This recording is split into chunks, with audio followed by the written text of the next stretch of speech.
جو ہے بل پاس کروا کے جو لی تھی، وہ تقریباً 6 لاکھ روپے میں وہ گاڑی لی تھی مرسڈیز گورنمنٹ کے کھاتے سے، اور اب گورنمنٹ کے کھاتے سے انہوں نے جو اس کی مرمت کے لیے مرسڈیز کے جو پیسے نکلوائے ہیں وہ تقریباً 2.25 کروڑ روپے بنتے ہیں۔ تو میرا مریم نواز سے یہ سوال ہے کہ یہ پیسے آپ کے باپ کی جگیر نہیں ہے، یہ آپ جیسے چاہیں گے کسی کو استعمال کرتی رہیں گی؟ یہ غریب عوام کا پیسہ ہے، اس کے اوپر آپ کا کوئی حق نہیں ہے۔ اگر آپ نے 1 روپیہ چرایا تھا نا، کسی ایک انسان کا چرایا تھا، تو صرف 1 روپیہ اسی کے دینے جواب دیں دی۔ آپ نے 23 کروڑ عوام کے ٹیکس کے پیسے چرائے ہیں، آپ 30 کروڑ عوام کو اس کا جواب دیں ہیں کہ پیسے آپ نے کیوں چرائے ہیں۔ جب کچھ بھی نہیں بنتا تو یہ غریب کے اوپر ٹیکس لگا دیتے ہیں، ان کو پتہ ہے غریب ٹیکس دے گا، امیر کے اوپر تو ٹیکس ہے ہی نہیں۔ غریب کی جمع پونجی اگر غریب ایک 10,000 روپے بھی اپنے اکاؤنٹ میں رکھوائے نا تو اس کے اوپر بھی ٹیکس ہے۔ امیر کے کروڑوں روپے پڑے ہیں، 1 روپیہ بھی ٹیکس نہیں ہے اس کے اوپر، اس کو پتہ ہے کہ ایسے امیر کے پیسوں سے ہم نے اور پیسے بنانے ہیں، غریب کے اوپر ٹیکس لگاؤ تاکہ غریب کوئی جو جمع پونجی جمع کر ہی نہ سکے۔ جتنے بھی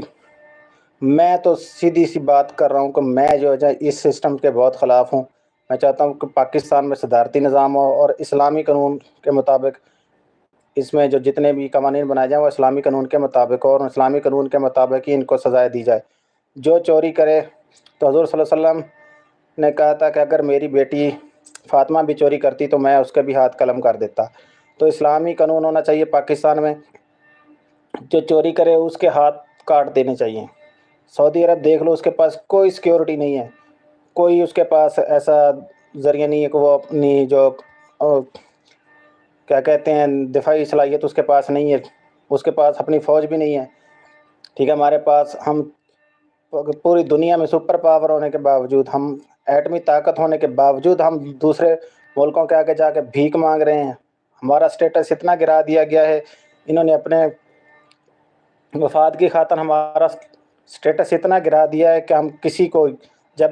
کوئی باہر سے رابطے میں ہوتے ہیں دوست احباب، تو جب پوچھتے ہیں نا کدھر سے ہے، تو جب پاکستان کا نام لیتے ہیں نا تو اس وقت بھی ہمارا سر جو ہے انہی لوگوں کی وجہ سے جھک جاتا ہے۔ جب تک یہ ہمارے اوپر مسلط رہیں گے ہمارے زندگی اور مزید بڑھتی جائے گی۔ اور آپ اس میں بتاتا چلوں کہ جو ابھی تو آپ نے یہ صرف سنا ہے،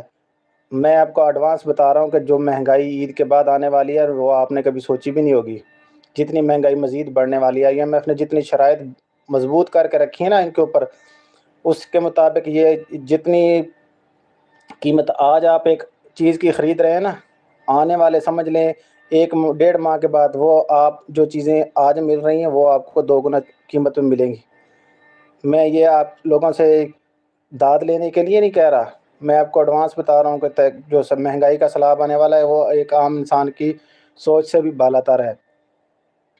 تو اللہ تعالیٰ سے دعا کرتا ہوں کہ یا اللہ پاک ان شیطانوں کو مردودوں کو ہمارے ملک کے ساتھ جو غداری کر رہے ہیں، جو ہمارے ملک کے اوپر غریب عوام کے اوپر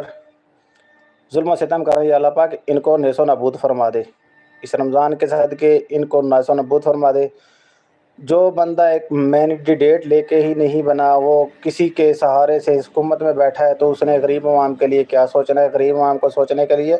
آپ کو خود آگے بڑھنا ہوگا۔ کوئی بھی شخص آپ کو گھر بیٹھے کچھ بھی لا کے نہیں دے گا، اس کے لیے قربانیاں دینی پڑتی ہیں۔ جب تک آپ قربانی نہیں دیں گے آپ کا ملک آپ آگے نہیں بڑھے گا، ترقی نہیں کرے گا۔ آپ ساتھ ہے ہمارے، ایک ساتھ ملک لگتا ہے جس انڈیا، جب تک جو ہمارے آج تک یہی سنتے ہیں کہ انڈیا جی غریب ملک ہے، وہ پاکستان کی جتنی بھی سیاست کو سائڈ پر رکھ کے میں ایک اوورال بات کر دیتا ہوں۔ انڈیا جو ہے ہمارا ساتھ والا ملک ہے، اس ملک کے جو ایک آدمی مکیش امبانی، نام تو آپ سب نے پہلے بھی سن رکھا ہوگا، اس نے پیسے کی طاقت پہ وہ کچھ کر کے دکھایا ہے کہ آپ سوچ بھی نہیں سکتے۔ اس نے اپنے بیٹے کی شادی میں بلوا کے سب لوگوں کو، بڑے سے بڑے زنگر برگر جیسے لوگ، ڈونلڈ ٹرمپ ہو گیا، اس کے علاوہ جو ہے بل گیٹس، اس کے علاوہ بہت بڑے بڑے جتنے بھی امیر ترین لوگ تھے، سب کو انہوں نے اکٹھا کیا، اکٹھا کر کے ان کو پیسے کی ہوس طاقت میں انہوں نے بلا کے وہ ثابت کر دیا ہے کہ پیسے سے آپ کچھ بھی کر سکتے ہیں۔ تو وہی ہے جو ہم بھیک مانگنے کے لیے جب کسی کے پاس جاتے ہیں نا تو وہ ہمارے اوپر شرائط ہی رکھے گا، جو شرائط رکھے گا ظاہری بات ہمیں بھی ماننی پڑیں گی۔ وہ شرائط جب تک ہم پورا نہیں کریں گے